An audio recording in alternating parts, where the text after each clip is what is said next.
They said to one another, "Here comes this dreamer."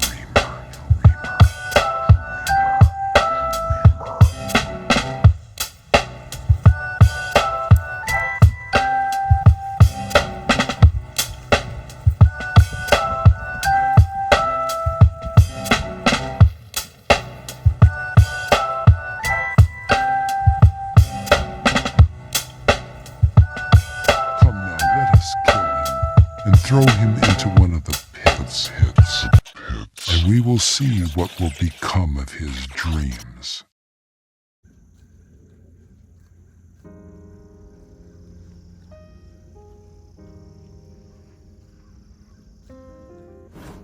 The big deal with like church.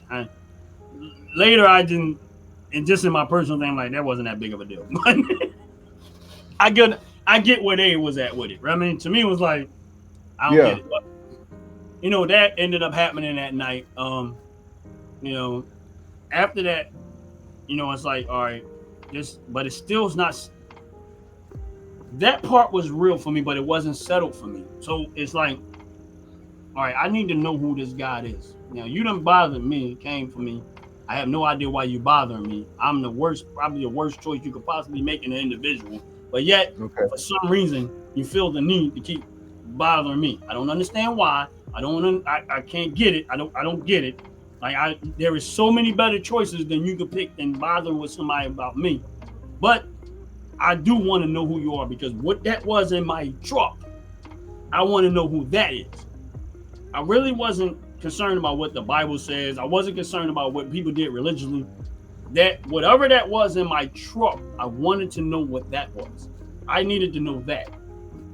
I wanted to get that because that was more real to me than anything. Like that was more real to me than life itself. And it was like, I need to know what that is. And I'm like, but I understood that it was something. Later I understood what was really going on. But if the hunger was for that presence, what that was, I wanted to know what that presence was. So one day, I swear to you, man, bro, man, I when I look back, I say, man, I was about as stubborn as they come. So we was in their house. I was at their house, and we all sitting there watching. They was watching TV, and you know how you watch people. I don't know if you watch a lot of, like, sometimes you watch people when they do all this healing and stuff, and people touching, laying hands, and people. The one that used to come on TV back in the day. Right. Yeah. So I'm sitting there and I'm looking at them watching TV, and I'm looking at everybody in the room like, why y'all watching this? And they like, oh no, this and that. They started telling me stories, and her daughter, the one daughter, was like, yeah, she said, I would love to know what that feel like, because that have never happened to me, and but I never had that that never happened to me. So I'm listening to them. I'm like, are y'all serious? Yeah. Like, what do you mean y'all serious? I'm like, that's not real. Like, none of that stuff is real. And they start telling me stories about other people that God blessed with that type of gift and stuff like that. And I'm like, and I'm not. Here's the thing. I'm always skeptical about stuff. I know people do slick stuff, and I get it. You know what I mean? So in my mind, I'm like, all right, jokingly, trying to be insulting, like I'm all right, y'all. Yeah, whatever. I said, okay, if that's real, then I want something like that. This is what I said to them in the room. Now, never mind, I'm the biggest skeptic of all. Yeah. And can I ask, at this time, you unfamiliar with the Bible, right? Still. Yeah. I wasn't reading the Bible. I wasn't reading the Bible. I'm still young. So all this is coming from the Spirit. Right. So I'm like, whatever, y'all. Like, this ain't real. Whatever. So I'm making fun of it, right? So there was another preacher that would come to their church, and this is after me attending church a few more times. He would come to the church and he would get on his knees and pray before he actually participated in the service. So me being young, trying to figure out why he do what he do, right?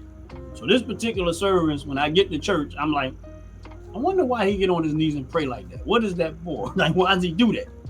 So I decide I'm gonna get on my knees and do what he do because I want to know why he doing it. Of course, I'm not thinking it's gonna go the way that it's gonna go. I just copycat what somebody doing because again, the other part of me is trying to learn what this is all about. Mm-hmm. So I get on my knees in the church, but I'm in kind of like in the back part of the church because that was kind of how I was. I was like, I try to stay out of the mix of things. So I get on my knees and I start praying. I get on my knees and start praying. I'm like down on my knees. And at some point, the prayer got good to me. And that's the only way to explain it. Yeah. But then at another point, I fell asleep as dead. And somewhere along the line, I'm looking at my body down there praying. But I'm outside my body. I'm not dead. I know what you're saying. But I'm looking at myself pray. Your spirit has set detached from your flesh. Right. And I'm like, what is this? Now, I go back in to myself, but now I see something else coming that also walks inside of me. At that point, I don't know where there is a blank spot. From that point on, after that happened, the next time I opened my eyes, I was in the front of the church doing an altar call. Now, you would think in any church, they would say, what are you doing, boy? You're not the preacher, nothing like that. Sit my behind down. But for whatever reason, the pastor of the church didn't do that. He said he didn't stop me. He didn't try to stop me. I don't know how I got up there because I was in the back of the church. So there was a blank spot from the moment the presence came to me to the point I got up to the front of the church. I don't remember that part. Now, it wasn't until later her nephew got up. He was, I think he was about maybe 9 years old at the time. He was the first person that walked up. Before I could even put my hands on him, he went down, got back up, turned around, and slid easily 50 feet across on carpet. That's impossible. On carpet. Man. Like one leg all the way across the room on carpet. I'm like, whoa. And I'm still up there now. The second person that gets up was her daughter. The one who said when we was in that room that she never been touched that way and went down, wanted to know what that felt like. She got up. I prayed for her. She went out cold. Gone. Now I'm up in the front of the church and the reality, reality comes back. And I'm like, what am I doing?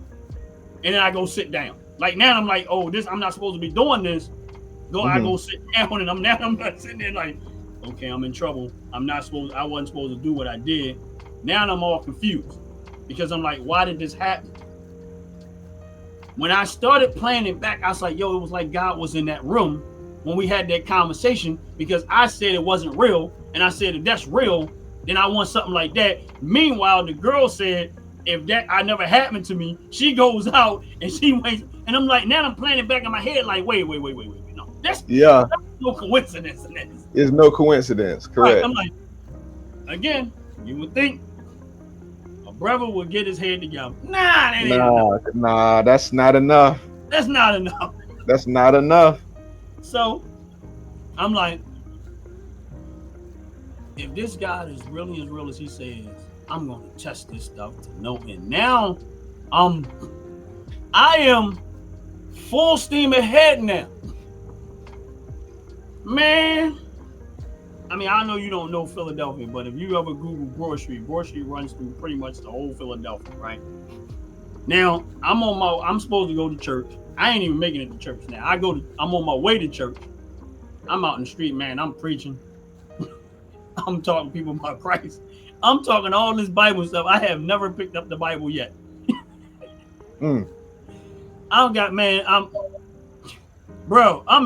Next thing you know, I'm in hospitals.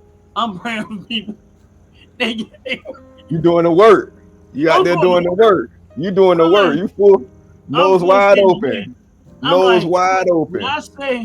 When I say I had 2 loaded guns in my pocket, bro, I was like, I'm gonna try to get everybody. I want them to know what this is. Forget anything else about the running the church and doing all that. I wanted people to know who Christ was because at that point I started realizing how real it was to me. And it was like, yo, I feel like everybody need to get this part. You get this part, you ain't gonna never, you gonna want this part. So I was just like, man, and I was full steam ahead, man. I didn't watch people get healed from cancer.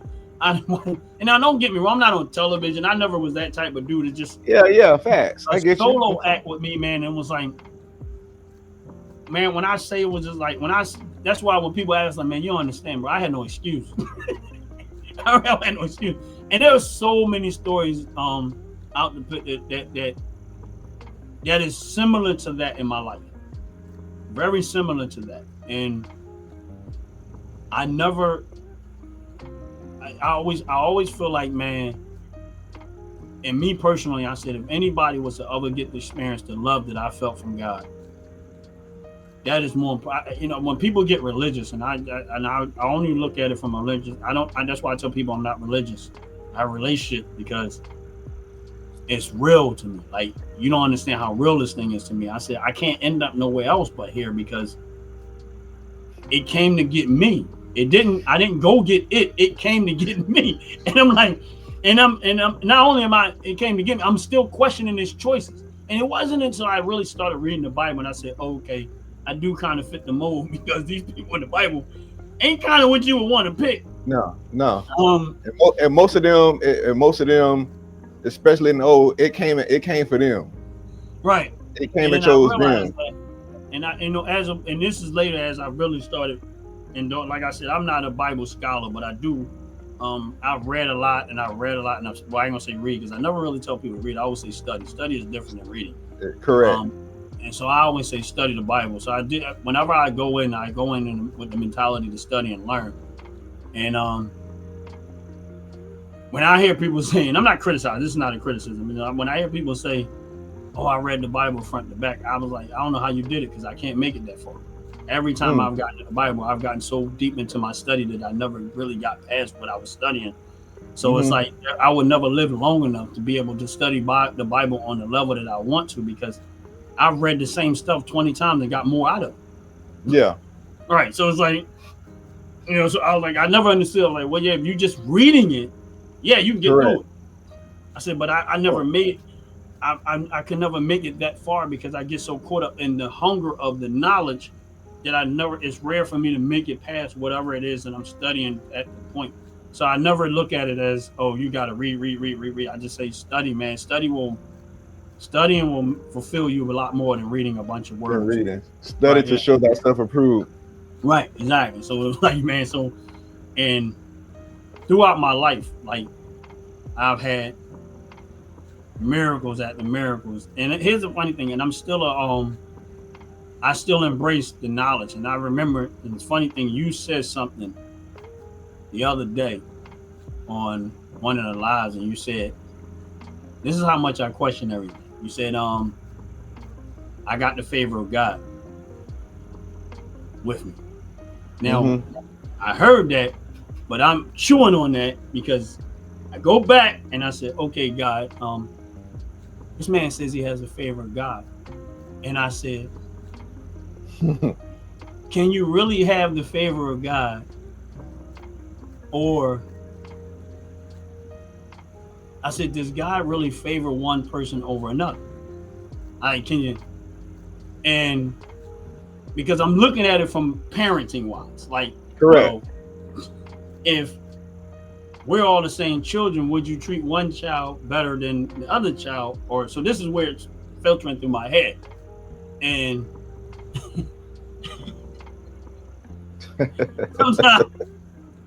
sometimes you should not ask the questions if you ain't ready for the answer.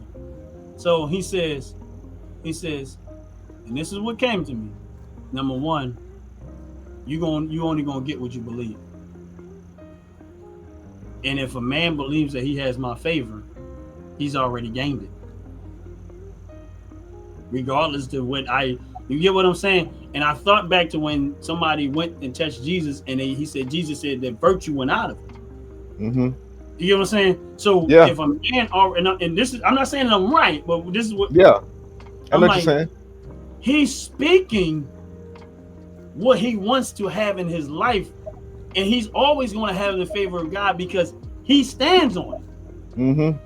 And I'm like, So I'm saying to myself, I said, I've never looked at myself as having the favor of God, but I do know that God has always favored me because I know I never deserved it.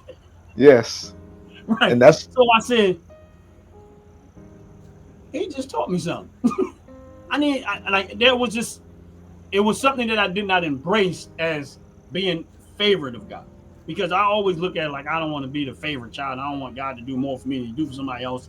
But I didn't realize that I'm already there. I'm just not using the words because yeah. I believe, and I stand on what I believe. And man, when I tell you, it was so many things that occurred in my life, and that's why I said, for me personally, it's like I wouldn't change nothing, man. Like when I say my walk with God has been the most amazing thing that ever happened in my life, and not that I'm perfect. This is a thing that I try to tell people. I said, bro, I got issues. I got real issues. Like I haven't arrived. And I said the thing that puzzles me a lot of times with people that so-called arrive, they never talk about the failure part or the things that they struggle with. Or that, and I said they always trying to paint this beautiful picture of themselves. You know what I mean? My life wasn't pretty. You know what I mean? Here's the thing, out the pit. I got 4 kids. None of them got the same mom. You know what I'm saying? Had my first child when I was 17. You know what I'm saying? So yeah, this is why I'm looking at it like I was married once. I was married for 10 years. My youngest child was by my ex-wife. I was married for 10 years. Now, don't mean I was I one of those people out there sleeping around. That wasn't me. It just other than one, the relationship just didn't work out. That's it. It wasn't like it wasn't that type of mentality. And I'm not trying to clean it up because I just wasn't that dude. I was not. Yeah, I wasn't. I mean, I've had moments, but I didn't live like that. Like I was a relationship type of dude, but it just didn't work out. I mean, so. But yeah, there were moments in my life where I'm like, you know what, I'm just gonna be that boy and do whatever. That might last a couple of months, and I'm like, I'm not built like this. I don't have that energy for that. Like that's not me. Like I don't even know. At some point, I'm like, how do people do it? Like, you know how much stuff you got to hide and like, that's just too complicated. It's a lot. It's a lot.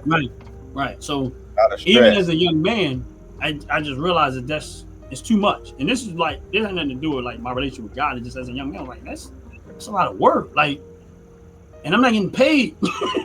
Yeah.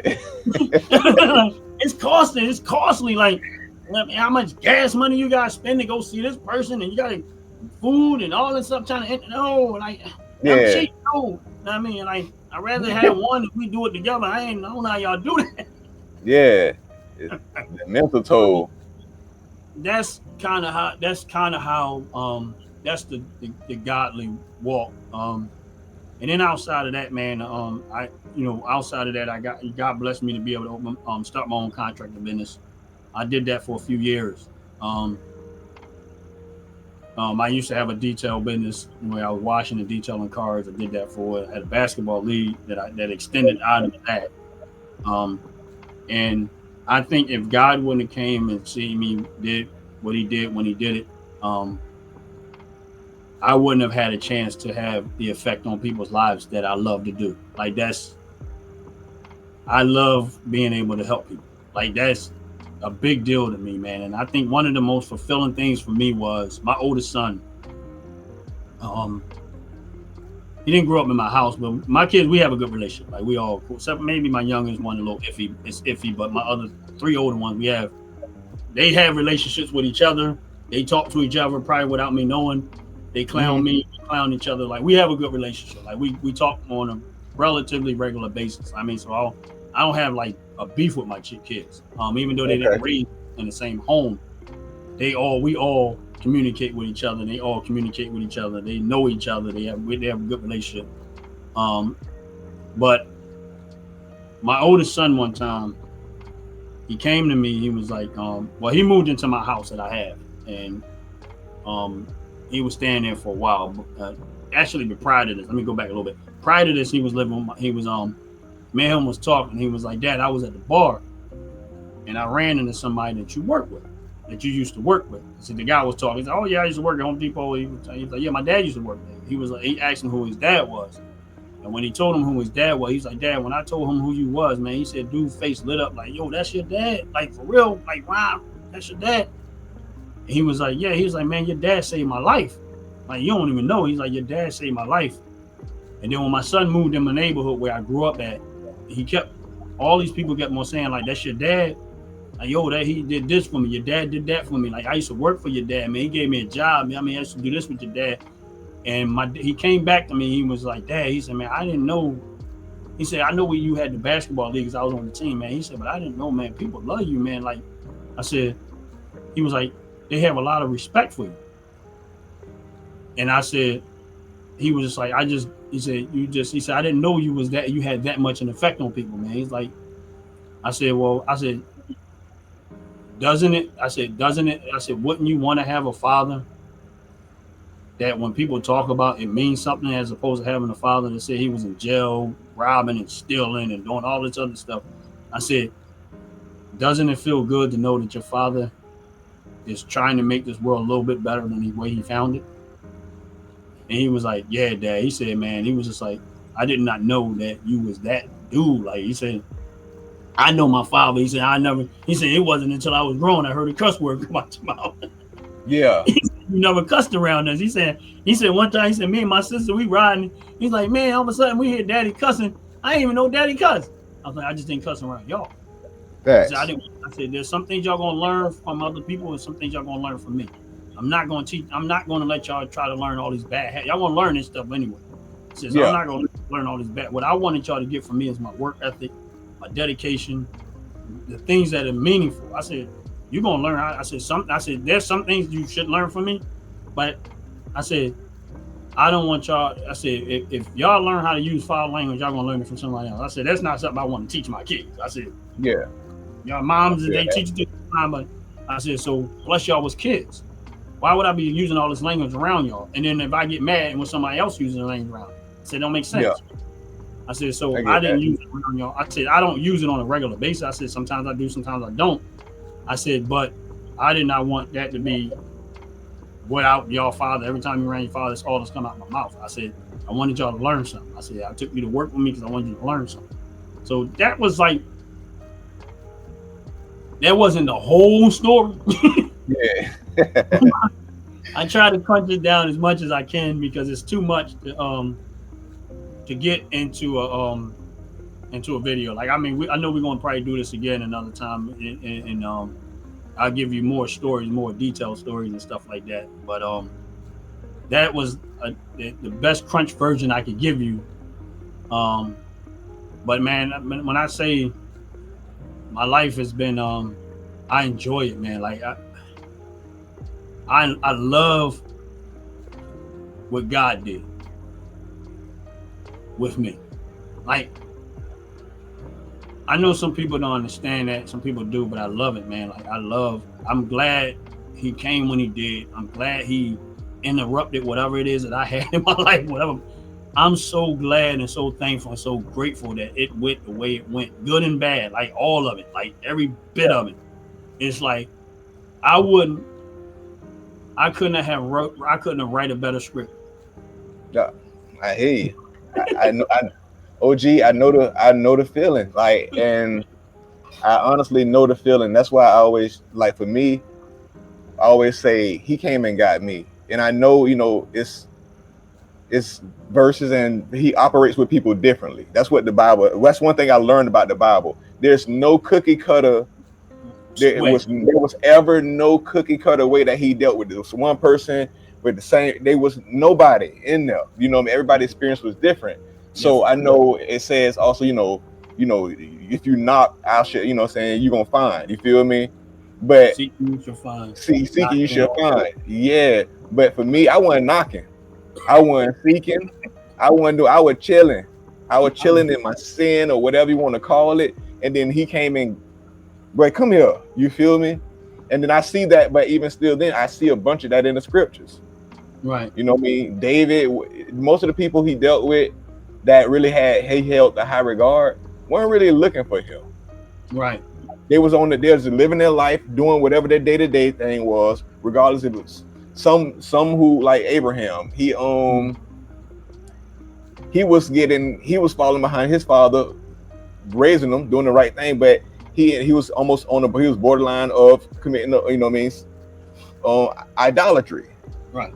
You know what I mean? And then that's how God came to him. You know what I mean? He just knew something wasn't right. It just stuck out to him, something wasn't right. It wasn't like he was reading anything. Right. You know what I'm saying? Abraham wasn't walking. We talking about Old Testament Abraham. He wasn't walking around with no Bible. Right. You know what I mean? In real time, he wasn't walking around with no Bible. Right. He was getting it all came straight from the Spirit. Right. Exactly. So, and it all from all of, from not all of them, majority of them. Moses ain't have no, they knew. Moses was the one that started the writing. He was the one. That's from what they say. He was the one who started the writing. So, hey. But and I look at it like this: is that it is. That's why when I tell people, I said, there's two ways you're gonna read the Bible. You're either gonna read it in the spirit or you're gonna read it in the flesh. If you read it in the flesh, you never gonna understand it. Mm-hmm. I said the Bible said, at least a man be born again, he can know why see the kingdom of heaven. People who actually experience the kingdom of heaven understand the Bible differently than people that hasn't. That's why I don't argue with people about what the Bible says, because it's like you have to get this part to understand this part. It's not written for you because you don't I only reason why I understood it more because I was born of the Spirit. So I had a different perspective. Because I'm living what I'm living what the word is saying prior to me reading the word. So my word, when I see it, is like I don't look. Somebody look at the book of Genesis and just say, "Oh, that's how the world began." Okay, fine. Yeah. And I get that part, and I agree with that part. But the average person is not going to look at the tree of life as being Jesus Christ. Correct. They're only going to look at the tree that he ate, that Adam ate from, as okay, he ate of the fruit or whatever way they describe it. But they also said that the tree of life was there also, standing, right? All right, so when I go to the New Testament and Jesus is preaching, he's saying, I am the tree of life. I am my Father's true vine. But then you go back to the Old Testament, it's like, okay, what is Jesus talking about? Yeah. And he was the true vine. It also said that the angel was standing there preventing him from touching who? The tree of life, right?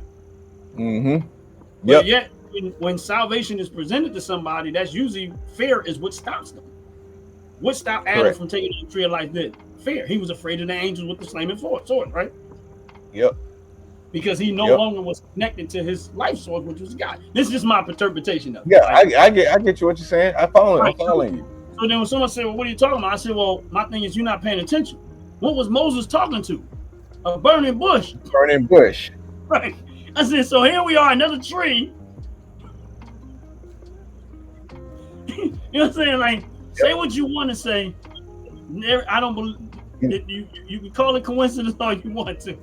But again, and then there was a point where he got to see the backside. Yeah, correct. You know what I'm saying? Correct. So I'm not saying, correct. Hey, look, people looking, but that's see, my point. That's why. Go ahead, bro. No, you good. Go ahead. I was just going to agree with you. My point is that I'm so thankful that I got to experience God before I started reading the Bible. I think that is a bigger difference because it made me hungry for the knowledge, not just to get the Bible word, just to read the Bible. It made me hunger, and I went into it with the point of I'm gonna dismantle this book, and I'm gonna let everybody know that it's not real. It don't apply. That was my mentality, and then of course I got my behind handed to me again, but it's because of how I went into it. Because I went into it trying to dismantle it, but I realized that all it was doing was, it was deeper, and it was actually feeding me, and I didn't even realize I was feeding myself. And then I just started growing spiritually because it became food for my soul and my spirit. It has nothing to do with my flesh. So now it's like, all right, once I realized that, oh, okay, all right, now my perspective changed, and why I read the Bible is to eat, not to eat, not to have knowledge so I can tell somebody I'm right. I need to eat. Yeah. Spiritually. Right? If I don't go get no food, at some point spiritually, I'm gonna die. But that's how I. And to kind of piggyback what you're saying, me personally, I went in carnal. I went in reading carnally with carnal eyes, flesh eyes. But I had an experience that made me that made me want to search. You get what I'm saying? But I went in with carnal eyes trying to look at it. But when I started reading, I'm like, those carnal eyes was like, I'm a logical person. So I was looking at, I'm like, he's part, it's like you said, going back to what you said, you tested God. You feel me? So I'm reading it. So I'm like, you can look at these mirrors, you like, man, man. So, but something in me was like, just, okay. So I'm like, you know what? I'm gonna put it today. If you can sit here and part this seed, walk on all these fantastic things. So I'm like, all right. And I was at the time I was addicted to pain pills. You feel me? So I had that going on. It was a lot of other stuff I'll get into, probably I might have to do me one. But I was addicted to pain pills, and I had my experience that got me on the search of it. Was I had my experience that got me on the search of like, so what is going on here? I kept on having like, I just emotionally like, by myself, once high as hell, you know what I'm saying, on some weed, skipping work, and then I had this experience. So I'm like, all right, what was that? That kind of got me on the, okay, what's going on? So, like I say, going back to, I started reading. I'm like, bro, and I came up with the Bible, when I came up with it in church, you know what I mean? I went to church with my grandma, so I came up with it. I heard these stories, but I ain't even ever read it. I used to hear them tell me different things, but so I'm reading this, I'm reading. I'm like, bruh. Bruh. So I was like, you know what? If this is true, if you did all this, my little issues, this little drug problem, this whatever, me worried about all this and that in life, you know what I mean? Different things that, like say bills and all this and that. I'm like, that should be no problem for you. If I'm gonna compare this to that, my life to this should be this should be no problem. This should be really. And I had the person I was getting the pills from, right? I was doing a lot of them. The person I was getting the pills from was somebody close. And so I was getting them for the low. You know what I mean? Which means I had I had an abundance. I had the abundance of them. And when I told them, I'm like, I was going through I hadn't changed. You feel me? Fully changed. I'm just seeking. I'm like reading and listening to stuff. And so I'm like, I'm finna be done with this. And they was like, they were, and their response was, what? You finna be done? So I'm like, yeah, I'm finna be done. They're like, okay, good. And then so I'm like, good. You know what I mean? So I got what I needed and left. So they called me back. They're like, hey man, I was thinking about what you said. I kid you not, it wasn't no less than damn 15 minutes before I left. They're like, you might need help. They told me straight up, you might need some help to get off these things. Wow. And so, for some reason that offended me. Now I ain't like, I'm not even in this fully. I'm not, I'm like, I say, no, I got God. What made me say that? You feel me? But I don't read this. I don't start reading these damn things. You feel me? So I'm like, in my mind, bro, this should be no problem. You know what I'm saying? Like, this should be no problem. Now's your time. Now it's time to turn up. You feel me? So I'm like, no, I'm like, the hell? Help. I need no damn help. I got God. And they were like, all right. You know what I mean? I'm like, all right. So we hung up. And then cold turkey. Yo, that's cold turkey. And that was one of the beginning stories. You feel me? And then, like I say, so and he ain't looked back since. And he ain't, like I say, not. I know I didn't. It probably I felt like it was other people that deserved the favor, the blessings, or whatever it is I get. You know what I mean? I do, and I still feel like that. But I really do. I think it's people who deserve whatever this favor is that I call favor, whatever this, you know, I don't want to use a word, you know what I mean? But I think it's people who have, you know, but I can't, it is what it is. It's not mine. It's not your choice. I mean, it's not saying I don't have bad days. Right. It's honestly, it's not even, I don't, in my opinion, I don't, when God does something, and this is one thing I always had to accept myself, is that when you have a heart for God, there is a point where he gonna move for you in such a way it's gonna be overwhelming.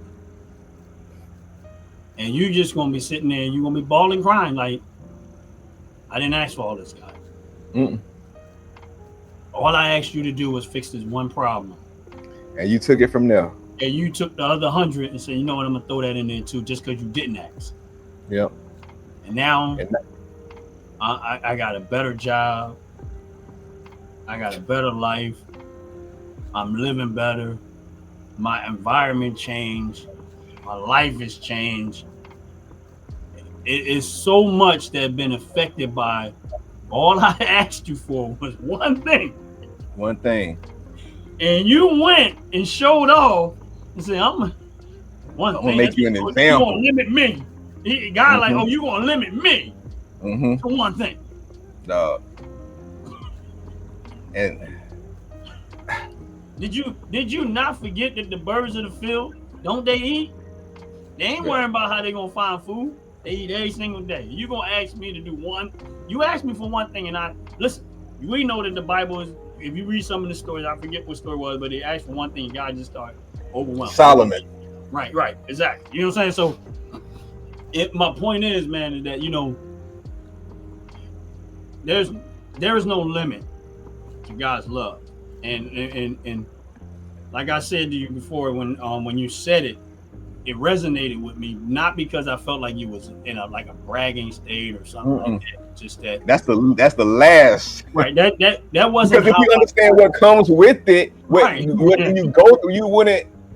Right.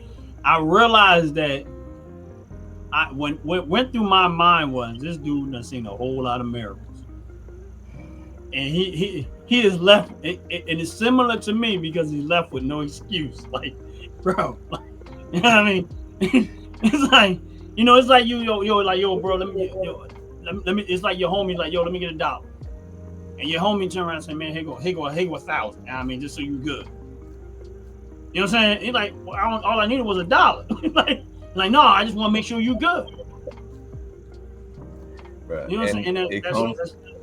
And bro, and it's like every single day. And it never seems to amaze me, man. It's like, you know, and I'm like, for me, I'm extremely thankful. I am so grateful that it went the way it did, man. And I tell people, man, just, you know, if what you doing ain't working for you, just try it. That's all you got to do. Just try God. Don't just try. And I tell people in a minute, I said, if you go to the source that I went to, and if I'm wrong, you come back and slap the mess out of it. Yeah. You either gonna slap me in my face, you know what I'm saying? You either gonna slap me in my face, or you gonna slap me 5 and say, thank you for telling me this. I said, but I'm gonna look for the slap me 5 because I already know the outcome of that gonna be. If you go get the source that I've got, I already know what the outcome gonna be with that, man. And that was like, you know, like I said, out the pay. We'll get into another podcast when you can, because like I said, we don't have enough time in a day for me to tell the stories after stories after stories after stories after story. But I figure I can give you the crunch version, and then we can continue to another time and get into some other stuff, man. But man, I'm a miracle, bro. I'm a miracle, man. And that love and that presence and that what happened to me, man, is that it is my hope and my prayer, man, that everybody get to experience that. And I know everybody probably won't, But that's just what I hope and pray in my head. Yeah, that's just I agree with that. Like I say, I agree. Like I said, I know everybody won't. Right. It is, but that's why I tell people, like, my job is to point people to that same thing that was inside of me. You feel me? I feel like he's in everybody, and he'll direct you on the outward. Go internal, and then he'll direct you external. Right. And we're all to all the sources that you're gonna need to all the sources. And it's a journey. It's a journey. It's a journey. Like I was raised Baptist and end up a Hebrew Israelite of different sorts. You know what I mean? And that even all that was more so. And the direct, I'm gonna say this, that was the carnal for me. That was all carnal. I thought it was internal, and it was. That was carnal. That was knowledge. That was things I was learning. You know what I mean? But it directed me. By the end of the day, it directed me right back to where I started from, internal. Yeah, but none of that's gonna resonate if you wouldn't have had. It's easy for it's easy to say I'll go to church every day, or I go to a mosque every day, or I go to this and I go to that every day. That's surface stuff. That's on the surface it looks good, but it's hard when someone goes through an experience in life that they know full well they had no power in, and they come out of that. No, it's easy for somebody to say, "Oh, you don't understand." You know what I'm saying? It's like me when I told the story about me letting the steering wheel go, and whatever happens, bro. I wasn't. Some people like, "Oh, I was miserable. I wasn't none of that." It was a moment, and and I'm saying to myself, like, why did I even allow? You know what I'm saying? It's like I could be dead. You know what I mean? If you going that fast, you hit a wall, you're gonna be dead. But then to open my eyes up, and then when someone said, and I laugh about it now because when someone says, "Jesus, take the wheel," it's like, I have no idea what that means to me, because literally, you literally on the carnal level, you literally took the wheel. So and then someone said, "Well, it's easy to say that, but how do you know?" I said, "Well, let me explain something to you." I said, "Take it for what it's worth. God knows how to drive." And he was like, "No, he don't. How you know?" I said, "Let me explain something to you." I said, "Go back to the Bible in the beginning and see how the Adam and Eve get out of the garden. Tell me how they got out." Mm-hmm. And I'm doing it humorously because it says, I said, what it says? It says God drove them out of the garden. Yeah. Hey, but see, that's you actually just said something that got me. He drove them out of the garden. Right. And it said he walked them out, carried them out, he drove them out. He drove them out. Brother, it was like, all right, hey, y'all actually got to go, bro. Hey, come on. He had it. Come on. I don't know if it was a Cadillac, horse and buggy, whatever. They got up out that garden. They got up out there, John. Don't tell me. And you knew they wouldn't have wanted to get out that garden. Right, exactly. But I mean, I use it humorously, but we don't know. We wasn't there. We don't know how he got him out. Just say he drove him out. But I say it humorously, but the reality of it is this. But again, bro, like, we all have these, what I consider like defining moments where it becomes real to us. Realer than the life that we're currently living. It's like, and I say, listen, you don't have to force what's real on nobody. No. I don't, it's like, people are asking and say, well, what about, people that are atheists? I say atheists are, to me, in my opinion, it's just my opinion, they're proof that God exists. Mm-hmm. And he was like, what? I said, it's all about how you look at it. Right. It's all in how you look at it. If a person is going to go through effort and put their time and effort trying to prove something don't exist, that doesn't make sense. Yep.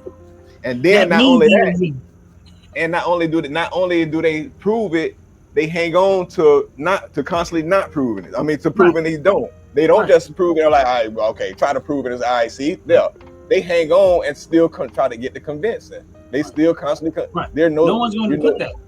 They become their own ministry. Right. I don't have right. As it becomes their own, I'm like, you don't have to prove something don't exist that don't exist. You're never going to talk about something. There is things right now that don't exist. We don't talk about it. Why? Because it don't exist. Because it don't exist. Because they don't exist. So it's like they almost but if it's like you say, it's how you look at it. And it's like if and I said, you gotta understand something. It's like, so you're telling me that, all right, let's look at it this way. If I turned around and said to you, Trump didn't win the election, right? And you said, no, he ain't win the election, it didn't happen. It never happened. You'd be looking like, well, who did these almost 80 million people vote for? Yeah. So when you say God don't exist, it's like, well, we got God written on the money. We got God written on all these monuments. We got God talked about in all these other countries and all over the world. So it doesn't matter what you believe. You can't tell me. You can't tell me. There is no existence. I mean, listen, I was one of those people that talk that way, right? It's like, no, this all these people, past and present and the future, can't be wrong about. No. Like, you can't say God, and maybe you would say I don't believe what you believe. That's fine. Yeah. But to say that, but to go to the extreme, and that's usually that's usually they still dealing with some hurt. Yeah. To take the absolute route and say something on this when you have the same amount of proof that you're gonna say we do. Right. And the first time I ran into an atheist, I was at the DMV.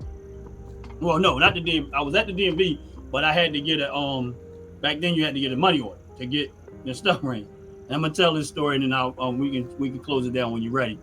But I go over there and I asked the lady, I was like, what happened was I had lost my ID and I had to get my license and stuff back and stuff like that. And I was like, oh, well, I need to get my license back, so I got to get a money order and whatever the case may be. And she was like, oh, that's sad. I said, yeah, but thank God, nothing happening came out of it. But when I said thank God, she kind of clenched up like, I'm like, so I looked at her, I was like, why did you look like that? She was like, she had a atheist tag on that said, oh, I'm atheist.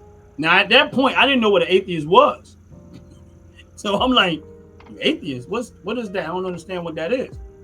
So she said, well, we don't believe in the existence of God. I said, oh, that's what an atheist is. And I was like, oh, okay. But at that moment, I said to her, I just kind of thought for a minute. And then I looked at it and I said, she had this real nice desk that she worked at. It was like really fancy, had all these carvings and stuff in there, all this molding, fancy trim. So I said to her, oh, okay. But I asked her who made this desk. I said, this is a really nice desk. Whoever made this, I said, who made this desk? And she was like, what do you mean? She said, oh, I love this desk. She said, I sit here. She said, when I first started working here, I love this desk. I'm like, who? I said, but who made it? She was like, well, I don't know. I said, so you don't know who made this desk, but you believe somebody made this desk because you're looking at this desk. But you don't believe that God made this world, but yet you see all these intricate details. You see all these intricate details, but you don't believe that God made it. But yet you believe, the person that made it, you don't have no idea who they are. I said, you could probably go through this wood and probably find a signature somewhere. And you might get an idea who made it. I said, but yet you willing to believe that somebody made it because you didn't witness it. But yet you still believe it because it's in your hand. You see the intricate detail. I said, we got blood running through our veins. We got eyes, nose, mouth. We communicate. Animals communicate. We got a whole world system. Everything is working in unison with each other. But you don't believe that someone had something to do with that? Man. I said, okay. Hey. That's what I call falling on your own sword. Right. I said, okay. Now here's the thing. She had a look on her face like she was in thought. And I said, I got it. That was enough for it. Whatever it was, she had to think about, because she never said anything back. She didn't even debate it or argue with me. She just was sitting there like, I know. And then she said, as I was walking out the door, she said, I really never looked at it that way. Well, you're welcome. I said, well, You're welcome. I said, you might want to rethink. I'm not trying to tell you what to believe, but you might want to rethink what you, how you looking at it. You know what I'm saying? Mhm. And here's the thing, bro. I was, and again, that's around the time where I was really not biblically in tune with a lot of stuff. I was still shooting from the hip with the. Remember, I said I was always loaded with the barrels. Like I'm shooting from the hip with this stuff. But it was like it wasn't until late after I got there and I was like, and I got in my vehicle, started walking away. I was like, man, that's how I know the Holy Spirit is in me, man. Because every time I need something to say, He always gives it to me. Like it's at that moment that He gives me what to say. And I said that lines up with the Bible. It says that at the least moment you expect, the Spirit of God will come along and it will give you what to say. And I said, I'm living proof of that because every single time I'm not even biblically deep, and it's like, okay, that works. Okay, that works. Okay, that works. For real. Like I get it. So OG. Yeah, that part. That's why when I do read in the Bible and I do consume the Bible, that's why it resonates with me, and it probably does with you because you experiencing it, and then when you read it, it's like, oh, okay. Yeah. You experiencing it, and then when you read, it's like, oh, okay. You have your perspective starts to change with a lot of stuff. And that's what I typically focus on in the scriptures. Right. Are the experiences. Right. I don't really no longer get too deep into any other things because I see how some people view things, you know, what I call even the spiritual part, but even the carnal parts of the scriptures, how they view things differently. You know what I mean? Like you say, one day, hell, 1 year, I might view this scripture here like this, and then now I'm looking at the burning bush as Christ. You get what I'm saying? Even though it don't say that, you know what I mean? But now I'm seeing how people come to that conclusion. You know what I mean? Right, exactly. So it's like it don't say it, but it's like, you know, like and that's how I always try to look at things. It's like, you know, none of us is not going to be able to. We're not going to live long enough to consume it all. We're just not going to live long enough, and in my opinion, not going to live long enough to consume it all. You can read it all. You can read it all, but can you consume it all? You're not going to consume it all. You know what I mean? And it's like, I remember the first time I was in church. No, I wasn't even in church. It was, where was I? And they were singing the song, God is an on-time God. Right? Oh my God. You just brought back memories with that, man. That was my grandma's song. And I said, that's a lie. And everybody was like, what? I said, God isn't an on-time God. I said, I'm living witness that He is not an on-time God. I said, and I said, this is just my opinion. People who believe that God is an on-time God is because somewhere along the line, they think God is affected by time. He's outside of it. Right. I said, time started with Him. So He can't be on time because He's not affected by time. I said, you look at it as on time because you in a situation and you say, oh, and he showed up on time. I said, but I think where we're missing it at, and this is just me, I said, I stopped looking at God as an on-time God because nowhere in the Bible was He on time. They followed what He said and they was prepared for it before the moment even came. Yeah. I said, my point is, if you look at the story of Joseph, after he came out of slavery, he interpreted a dream and stuff like that. He knew that a famine was coming. Right? What did he do? Yep. Prepared for it. I said the reason why y'all see God as an on-time God because prior to the moment, how they say warning comes before destruction. You was getting all the warnings. You did not prepare for the warning. So therefore, now you're about to experience the destruction of it. The destruction comes. Now you want God to come and rescue you. But if you would have really been listening to God when He was heeding you all the warnings, you would have been ready for it before it happened. I said, that's the way God really wants you. He wants you to prepare yourself before it comes. Not, oh, now I need help, God. I said, because you wouldn't listen. I said, so you will always be in that infancy state of needing help like a little baby. I said, I look at it like this. If He gave me responsibility, He gave me charge over something. I have to show responsibility so that when something does happen, He's already put the pieces in play. I ain't looking for Him to be on time. I just got to, okay, God, you've already provided the resources to take care of the issue, and we good. Now there's no delays. Hey, and also and I use that term, but I use it.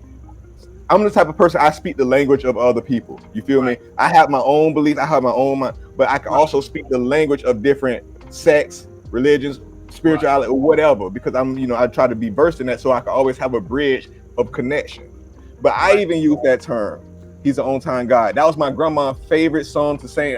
We was in church. Like, you really brought back memories. She used to kill that damn song. She used to kill it. But in turn, by saying he's an on-time God, and I use this term, it's also the flip side of that coin is insinuating he could have been late. That's even deeper. You can't have one without the other. You can't. You can't have it without the other. I know, like I said, I use that term depending on who I'm talking to. And I understand, I'm conscious of, by insinuating that, embodying that, you got to admit that you're insinuating that he could have been late. Right. And my thing is this, is that here's the thing, is that you're assuming that he's late because you're still assuming that he's affected by that time. Mm-hmm. Now, here's the thing. Here's case in point. When Jesus was walking and they said to Jesus that if you would have gotten here sooner, you get what I'm saying? And Jesus just went gangster, like, wait, what do you mean? You still think that I'm affected by what happened? He looked like, what the what? What? Oh, okay. You about to find out. Yep. But it kind of goes back to, like, again, I would talk about how you experience the word of God as opposed to just consuming words on the page. There's a difference between words on the page and food for your soul and how you consume it. Correct. There's a whole lot of stuff that as I got older, as I started studying that, was changing when people would say that I didn't grow up in church, so I didn't really get church, what I consider church ties. Like, I wasn't, so I didn't grow up with that way. So a lot of the stuff that I hear people say in church, I didn't get because I didn't grow up in church like that. So a lot of my perspective was because I was doing a lot of research on my own. But then when they would say certain things, I'm like, well, if it don't settle with me, then I'm looking like I got to keep going until I get that because it's bothering me. And it's like, that don't make sense. I mean, like, all right, well, if he started the clock, he's not affected by it. Correct. Nothing, in my opinion, nothing that is in eternity can be affected with a time clock. Mm-mm. You know what I'm saying? That makes it like time only exists to us. Because of us, right? Yeah, it's like, it's like if I go up in the sky this way, I'm never gonna come back that way. Mm-hmm. There is no north, south, east, and west. There is no GPS locations for all of this other stuff. Once you're out there in space, you're just there. You're everywhere, and in my opinion, you're just there. There is no location.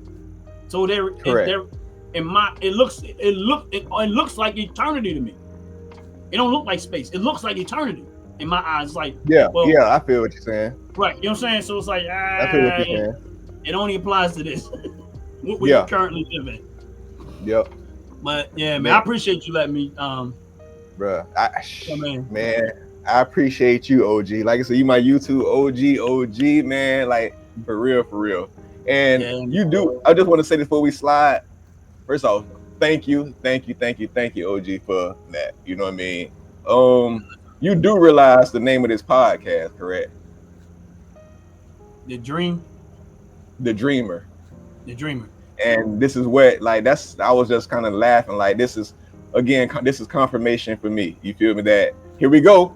This confirmation for me. You know what I mean? Like that. Yeah. So, like I said, I give all glory to the Creator, to the Most High, to Christ. He know. Queen Sackcloth say, appreciate your time, OG. Yeah, I seen it pop up in the chat until I appreciate it. Well, I'm quite sure she's listening, but I do. I mean, I appreciate you guys, man. And just you see in my name that I got OG in there, right? I see. You know what it came. You already know. People, brother. But that's out of respect for you, bro. I appreciate it. It means a lot to me, man. To get to know you. I mean, to get to know you. Because you guys are using it and I was like, you know what? I can't change my whole page, but I can put it in AKA OG, so people know who they talk about when we in the chat and stuff together, whatever. But the tribe know. The tribe know. The tribe know. Right, exactly. The tribe know. But it's out of respect for you, man, because like I said, I respect you a whole lot, man, and you know, I'm admiring watching your journey.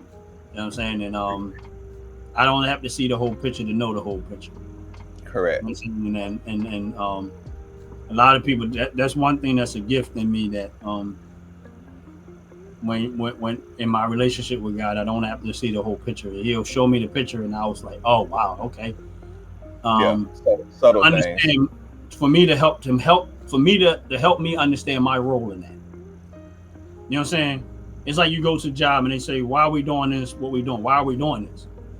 And no one tells you why you're doing it. And eventually you find out why you're doing it. It's like, well, why? If y'all would have said this, it would have been, I would have cared more about doing it if y'all would have told us why are we doing it. You know what I'm saying? Sometimes I just feel like God will reveal stuff to me, and just enough for me to understand why I'm here. Because go back to the conversation that me and you had personally, about the seasons. And I'm being okay with whatever happens is okay. You played your part when you were supposed to play your part in the best of your ability, regardless of where it go. You know what I'm saying? It's all divine. It's all divine instructions, divine timing, divine. Intervention. You know what I mean? Involvement. So that's what you know. But I know you're gonna premiere this video at some point. Just give me a heads up in the text. Let me know, because I want to. I got you. So I can keep doing maybe little shorts or whatever, just letting them know it's coming, man. But I listened to Jay's video this morning, man. I was like, the second part. Yeah. First one I listened to, the second part, I was like,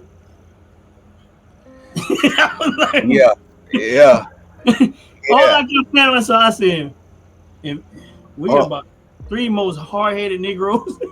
Bruh. We be fracking. I know that's why I said when you talking about you stubborn. I am too. But but at the same time, I'm stubborn too. I'm skeptical, but that has it's a reason I'm like that. It's a reason I'm like that. My dad was very hard-headed, right? And he was very hard-headed and he was very stubborn. And I remember the first time I realized the benefit of it. Mm-hmm. I used to look at it all as a total negative. Yeah. But then I realized that, that you need a level of that in your head, because if not, you'll be easily convinced to stuff and fall for a lot of stuff if you did not have a level of stubbornness in you to challenge what other people say to you and don't just accept everything. Yeah. So I always left a certain amount of that in me, like, oh, you know what, sometimes you can be overboard with it where you about to mess up. I'm not ignoring that part, you know what I mean? I'm not ignoring that part, you know what I'm saying? But yeah, I realized that some of that I believe is God given. Correct. And I think that, God it don't take much for God to prove himself to us. When he step in. Right, he stepped in, and honestly, it's more beneficial because once we really get the picture, we like, oh nah, I challenged him at it. regardless of what you might present, people can present some pretty good stuff to me, but I know what I know. You know what I mean? It's stuff that I still, trying to figure out. Do I believe that? But do I believe this? Do I believe that? It's a lot of that stuff, but at the same time, I know what I know. I know what he done proved to me. Right, my experience. So, I think that's where it settles in you. Is that it's one thing to get up. I'm okay with obtaining knowledge, but I know what I know and I know experience, and I'm not trading this for anything. Nothing you can offer me in trading for that, because there's nothing in this world that I would be willing to trade off for that. I love it. That's the point. It's like I can take the knowledge and understanding, but I'm not trading. Yep. And like I said, and how I know what I know, I put them to the test. Right. I test all things. What do you say? Test all things. Hold on to which is good. Right. You Yeah, know, now so now I don't know if I still test now. It's like I look forward to it. correct. Like it's so good to me now, and I'll be looking forward to it Yeah. because I it became part of my norm. hmm It's the I think expectation. I test new information. Yeah, now that I test new definitely. information. Right, yeah, that I I will test new test. information. I don't have to test, like maybe I said that wrong. I don't have to test him because I know he gonna show up and show out in his Right, own way. Whatever it is, whatever that look like, it just is what it is. I don't know how that shit gonna look, but but it is yeah, what it is. But and that, I test right, new information. right, and that's kind of what I mean by I enjoy it, meaning that I know it's gonna be some new experiences, but I enjoy that journey. Yeah. Like before, where I would get flustered because I did not know. It's settled in me now that I enjoy the journey more than the destination. And when the destination is like, okay, the journey is over, I don't cry through the destination. I don't get mad through the destination. Oh God, what are you doing? Now, because I've been through it so many times, it's like I look forward for the journey, and the destination is like, man, it was fun. Yep. It's You know what I'm saying? it's a Because I already ride. know. It's a ride. It's like Right, you say, yeah. it's that's the boxing, that's the fighter in you. Yeah. You enjoy the journey. The journey Right. usually is typically rough, but Right. but like you said, I wrote down, you're a fighter. I noticed that you were a fighter at a young age, and that's part of the fight. Yeah. It's the journey. It's a journey. You know, And I learned to enjoy it. I when appreciate the you're journey. there holding the belt, the fight is over. You know what I mean? Right. Yeah, it's like, oh man. And then you look back at the journey, and sometimes you want to do it all over again, but Yep. you Sometimes like, you do. Yeah. Man. So sometimes you look back and say, I could have did it better. Yeah. Yeah. You know what I mean, it's like building something, and you say, man, if I had to do it again, I could do it better. Why? Because I learned from it. So that's why I love the journeys more now, because it's like the journey is what makes me better. Yeah. That's the growth. That's the growth. Yeah. But man, I appreciate it again, man. I appreciate you. I appreciate you, OG. And I'm gonna go ahead. Definitely. So I'm finna go ahead. You want to say anything before I pull you off? Other than that, man, just for you personally, man, just don't keep going. Just keep going, bro. Keep doing what you're doing. Keep trusting it and keep going. And for everybody else out there, y'all have a blessed, wonderful day. I'm out of here. Peace. Later, OG. Appreciate you, man. Much love. All right. All right, ladies and gentlemen, our kings and queens, I appreciate your time. That was my YouTube OG Ron. My opinion don't matter. This has been another episode, another edition of the Dreamer podcast, and all praises, all glory go to the Creator.